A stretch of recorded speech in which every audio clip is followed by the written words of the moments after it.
अस्सलाम वालेकुम दोस्तों, की हाल है? उम्मीद है सारे दोस्त ठीक होंगे। तो माशाल्लाह देखो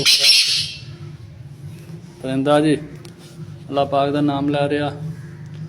तो बाकी दिन अज बुधवार जी जुलाई की 23 तरीक आ।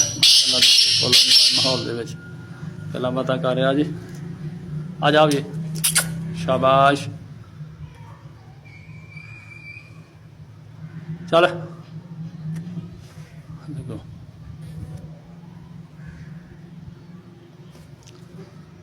चल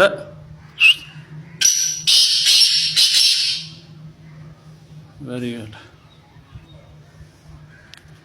गल्लां बातां।